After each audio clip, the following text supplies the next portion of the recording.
So you're thinking about applying to the Ivy League. Cool, right? But one question, do you actually know what the Ivy League is? Because a lot of people treat it like this magical dream school in the sky, but in reality, it's just 8 schools that agreed to play football against each other 100 years ago. That's literally it. Now, here's the fun part. There's a few key differences between them as you start to analyze deeper. So without wasting any of your time, let's just get straight into it.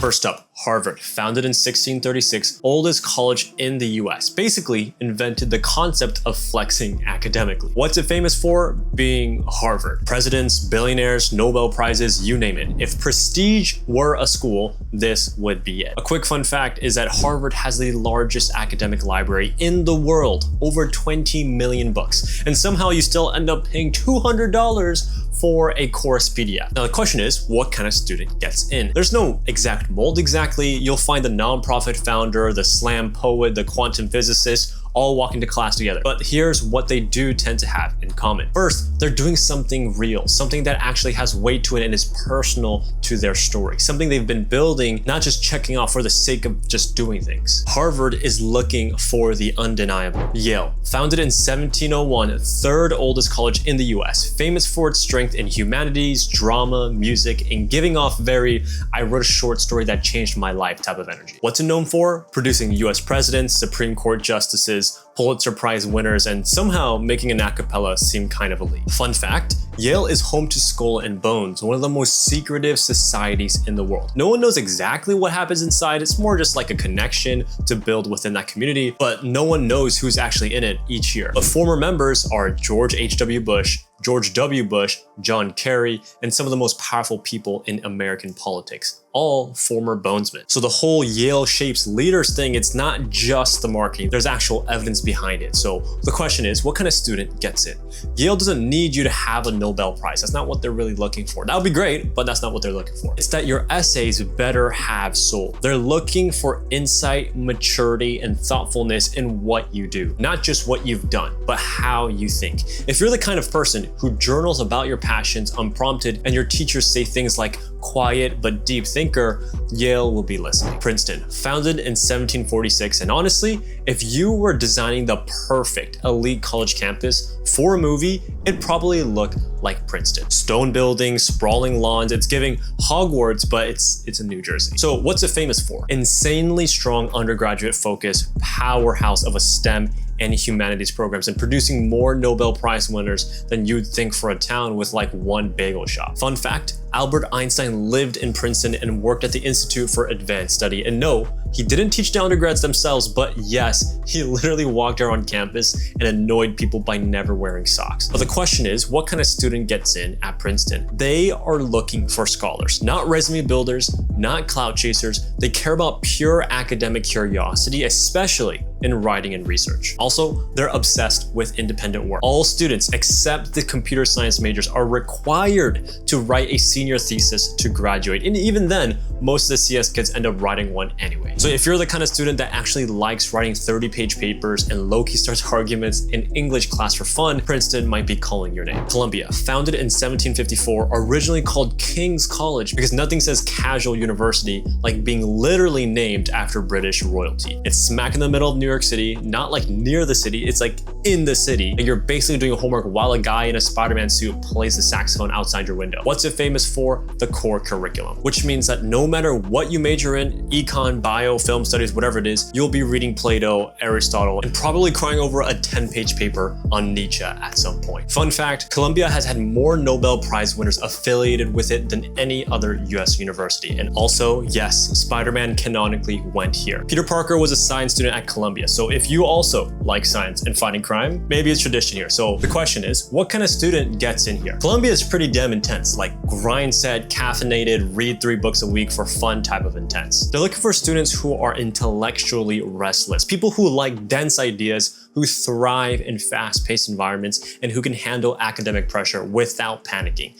So if you're the type who reads philosophy for fun or gets overly invested in classroom debates, Columbia might be your arena. Brown, founded in 1764, and if the Ivy League had a free spirit, this would be it. What's it famous for? The open curriculum. They even have a supplemental essay prompt talking about it, which basically means no gen eds, no required classes, no GPA, if you don't want one. You build your own academic path and the school trusts you to not screw it up. A fun fact was that Brown was the first Ivy League school to accept students regardless of religious affiliation, which makes sense. The whole place runs on curiosity and inclusion. It also has the highest percentage of students who double concentrate in wildly unrelated fields like computer science, and then on the other side just do visual art at the same time because they can at Brown. So what kind of student gets in? Brown wants students who are self-driven, not the ones who need checklists or a proven path for them to simply follow. They're looking for people who make their own. So if you're curious, a little quirky, maybe spent half of sophomore year researching something no one asked you to, they actually would love that. They're looking for authenticity in your work. People who aren't just chasing clout, but chasing ideas. So if you've ever written a 2,000 word blog post on a hyper niche topic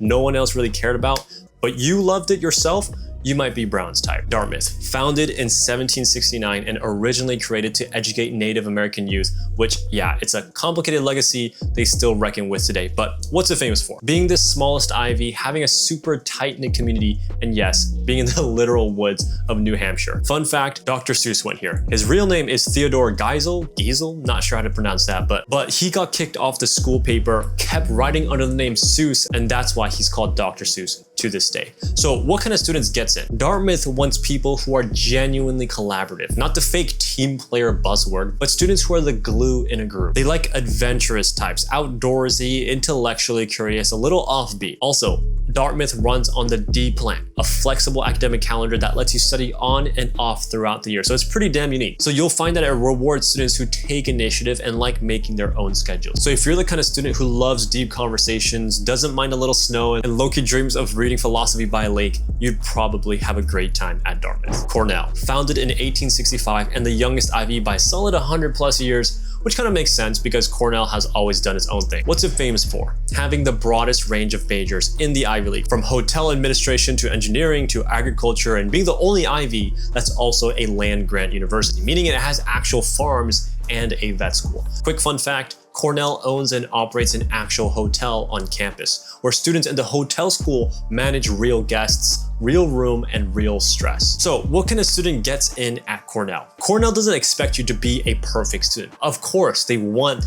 top grades and they expect you to work. But this is the Ivy that attracts builders, tinkerers, and strivers. The energy here is more of a hands-on, heads-down type of way. You don't get into Cornell by doing things that sound good on paper. You get in by actually doing things and doing them damn well. So if you're the kind of student who teaches yourself to code at 1 a.m., grows hydroponic basil in your garage, or build a spreadsheet to organize your entire life, Cornell will probably respect that. Penn, founded in 1740 by Benjamin Franklin himself, who in typical Ben Franklin fashion basically said, let's make a college that actually prepares people for the real world. Now, what's it famous for? The Wharton School, obviously. One of the best undergraduate business programs on the planet, but also a strong pre-med culture, research, interdisciplinary programs, and giving off a very build something or die trying kind of energy. Quick fun fact, Penn is home to the oldest continuously operating student union in the US. Houston Hall. It's like the original hangout spot for overachievers who schedule their hangouts via Google Calendar. So what kind of student gets in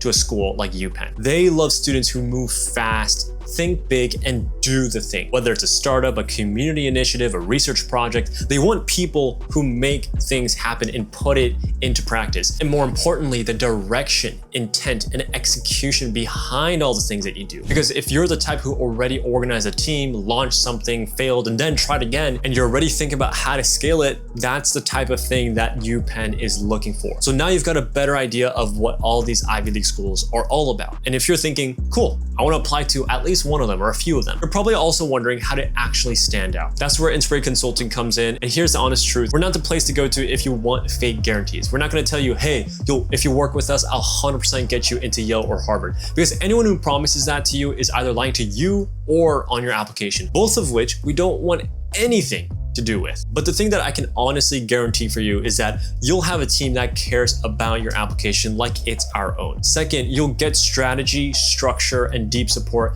not surface level advice. I want to make sure that all the guidance we provide for our students is custom to what they need in that moment of time. And although we can't control the exact decisions these schools make on your application, but we can definitely control the effort, the clarity, and the intentionality behind every piece of your application. So if you want a team that's actually invested in your success, we'd absolutely love to work with you. The link to book a free discovery call is in the first link in the description. And for everyone else, I'll see you in the next video.